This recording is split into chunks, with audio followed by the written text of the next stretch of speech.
सतगुरु पूर्ण ब्रह्म है, देवन के भी देव।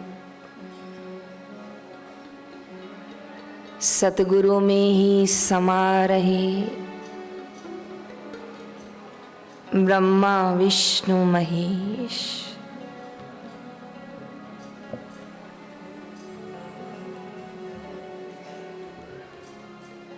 भगवान संव सदाशिव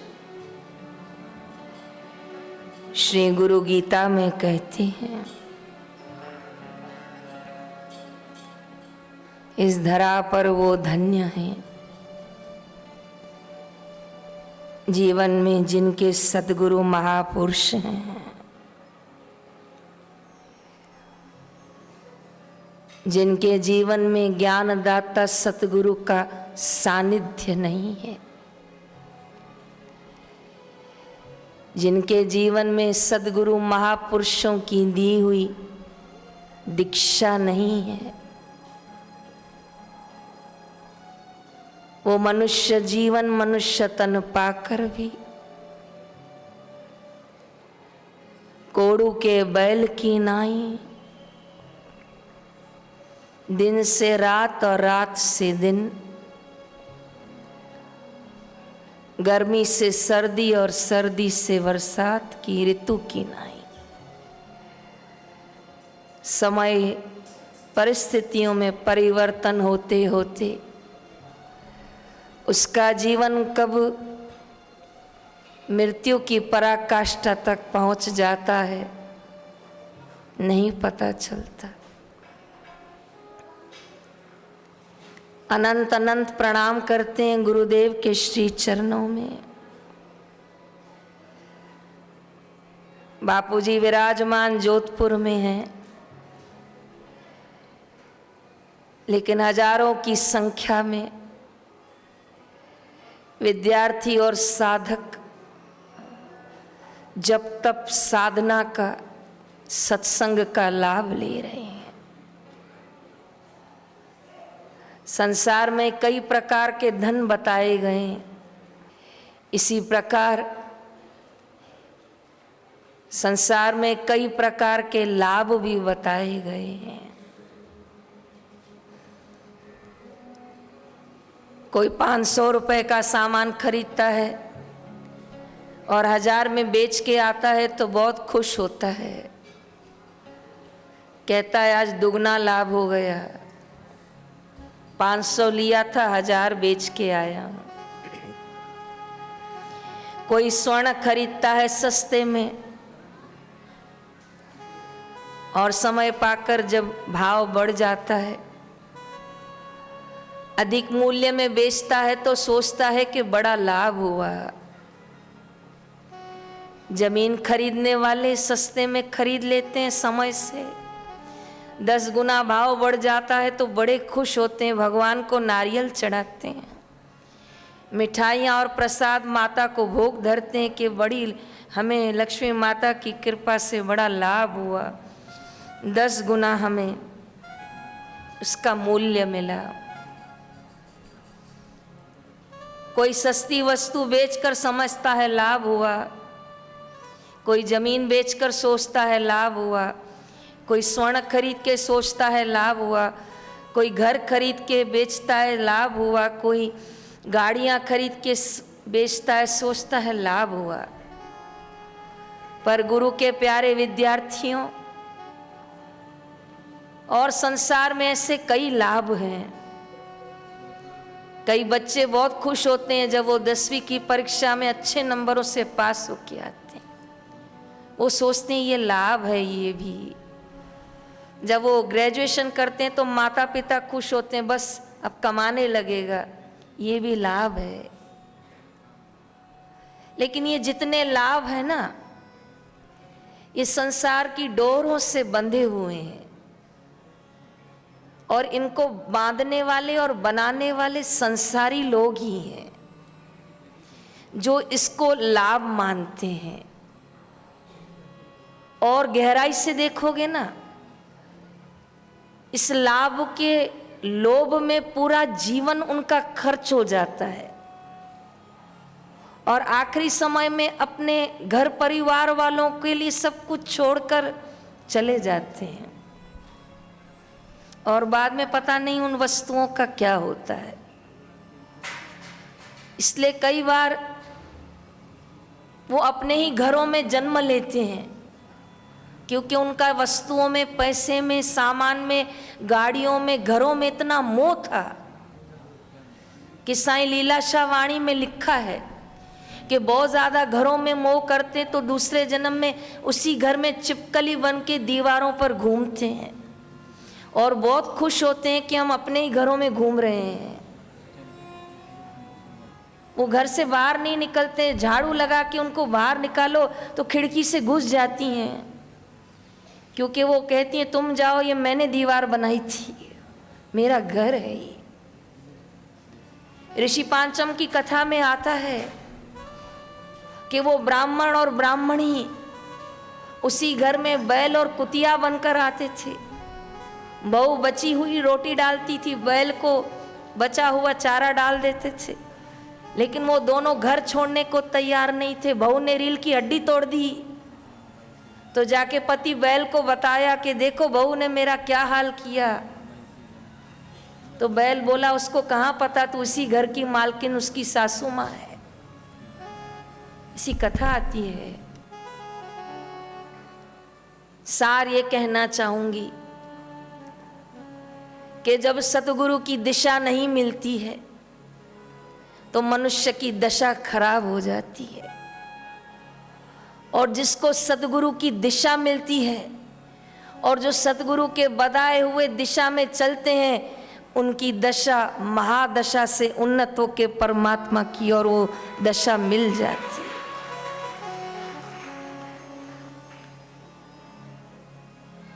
विद्यार्थी, आप धीरे धीरे बड़े हो रहे हो।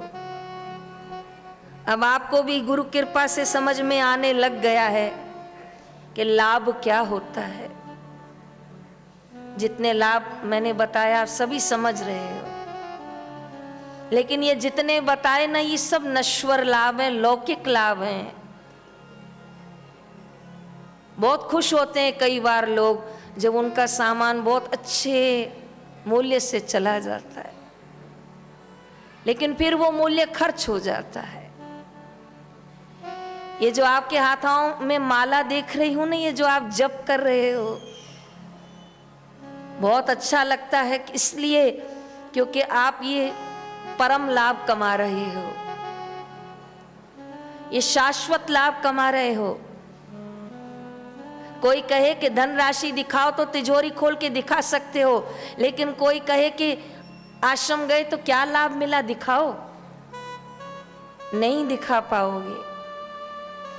क्योंकि भाई मीरा ने कहा कि ये वो धन है जिसको दिखा नहीं सकते, जिसको अग्नि जला नहीं सकती, पानी बहा नहीं सकता, चोर जिसको लूट नहीं सकते, वो धन देने का सामर्थ्य है तो सद्गुरु में है, और बापू वो धन हमको दे रहे हैं।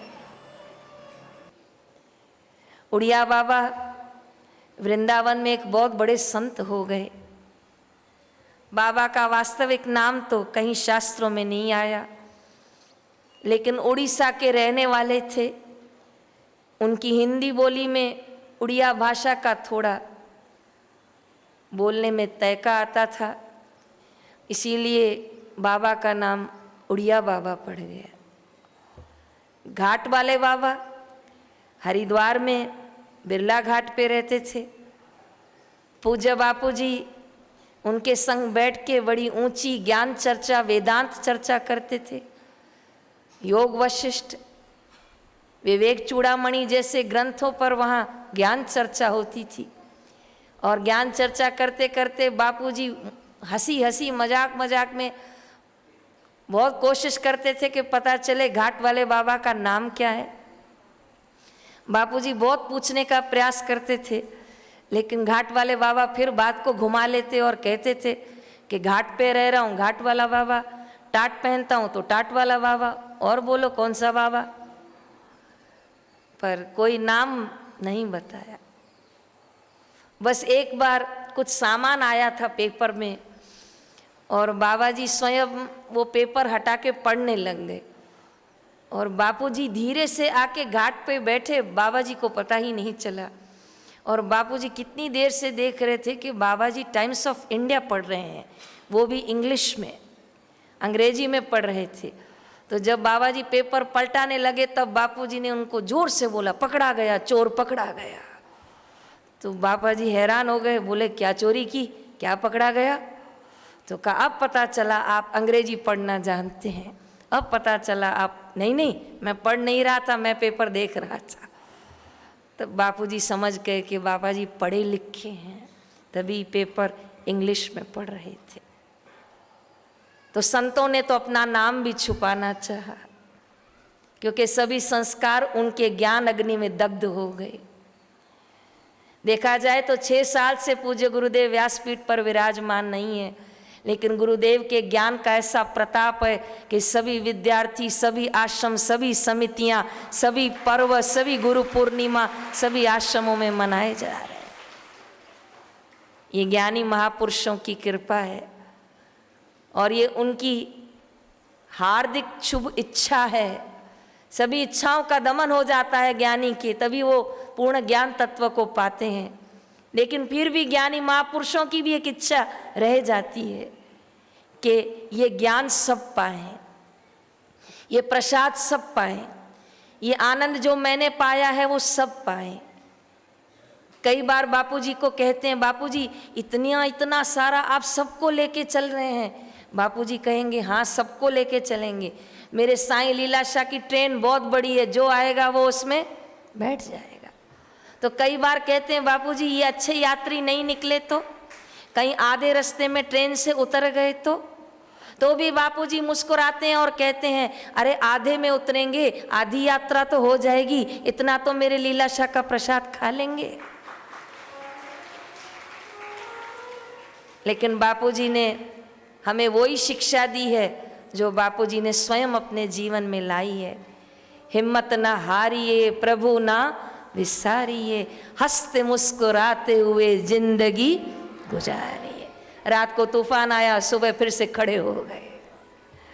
आंधी को लगा मैं सब कुछ मिटा के जाऊंगी, गुरु कृपा ने कहा मैं फिर खड़ी हूं, सूर्य की किरणों के साथ हाजिर हूं मैं फिर से। एक बार महाराष्ट्र के आश्रम में विद्यार्थी शिविर थी हिंगन घाट में। एक लड़का जब अपने स्थान से 3 दिन के बाद उठा तो उसकी प्लास्टिक में इतना बड़ा छेद था जहाँ वो बैठा था। सब साधक समिति हैरान हो गए, अच्छी प्लास्टिक बिछाई थी, इतनी सारी कैसे फट गई, यहाँ कौन बैठा था? पता चला ये लड़का बैठा था, उसको बुलाया गया। ये प्लास्टिक में इतना बड़ा छेद तुमने किया है? हाँ। क्यों किया है इतना बड़ा छेद? क्या मिला आपको प्लास्टिक को फाड़ के? कुछ नहीं मिला, बस बैठे बैठे फाड़ता रहता था। जब मैं आया था तो छोटा सा छेद था, 1 उंगली जा सके उतना ही था। तो मैंने पहले दिन उंगली डाली और उसको गोलाकार में घुमा घुमा के बड़ा कर दिया, फिर 2 उंगली डाली और बड़ा हो गया। ऐसे फाड़ते फाड़ते पूरा हाथ चला गया और फिर तो 3 दिन सत्संग सुनता रहा, फाड़ता गया 3 दिन, तो 3 दिन में इतना बड़ा छेद हो गया। बहुत पूछा गया कि तुमको क्या मिला, लेकिन वो भी शर्मसार हो गया और बोला कि कुछ नहीं मिला, पर आदत है बस। घर पे भी टेबल का कवर फाड़ता हूँ, पेपर फाड़ता हूँ, कई बार चादर भी फाड़ देता हूँ। माता जी की डांट घर पे खाता हूँ, लेकिन आज यहाँ भी खा ली। मेरी मम्मी को मत बताना। तब समिति वालों को समझ में आया कि ये इसके संस्कार के दोष हैं। कौन से दोष हैं? संस्कार। बड़ा अटपटा दोष होता है। कई बार 60 साल में भी वो मनुष्य दूध से मलाई निकाल के खा जाता है, और जब घर वाले पूछते मलाई, बोले आज दूध में नहीं आई। अरे राम, 60 साल में मलाई भी खा जाता है। क्या है ये? बोलो, संस्कार दोष। एक बार हरिद्वार गई थी, एक साधक मिला, वो नीचे ही जा रहा था, मैंने उसको 5 रुपए दिए। मैंने कहा भैया नीचे जा रहे हो ना, वो सब्जी वाला खड़ा है, मेरा 5 रुपए का पुदीना ले आना। वो लेकर तो आया, लेकिन बड़ा हंसता हंसता आया और बोलता है देखो मैं सब्जी वाले के 4 बैंगन उठा के आया। क्या करोगे? मैंने कहा क्यों, उसके बैंगन उठा के आए, क्या मिलेगा आपको? बोले सब्जी बनाएंगे, 4 बैंगन है खाएंगे। मैंने कहा पर ऐसे किसी को बिना पूछा के बैंगन लाना अच्छी बात है। उसने कहा बहन जी वो रोज तराजू में गड़बड़ करता है, रोज सामान नीचे गिराता है, हम झुकते हैं सामान उठाने के लिए और वो सामान तराजू में से निकाल लेता है। मेरे को रोज पता चलता था, मैंने कहा एक दिन इसको ठीक करूंगा, इसलिए आज उसका ध्यान नहीं था तो मैं बैंगन उठा के आया। मैंने कहा आपने उससे हिसाब तो ले लिया, लेकिन आप ये बताओ आप सब्जी बेचने वाले हो क्या, कि आप साधक हो? आप हरिद्वार आश्रम में साधना करने आए हो, अनुष्ठान करने आए हो, मौन मंदिर करने आए हो, तो आप भला इस 4 बैंगन को क्या करोगे? तो बहन जी वो चोरी करे तो चले।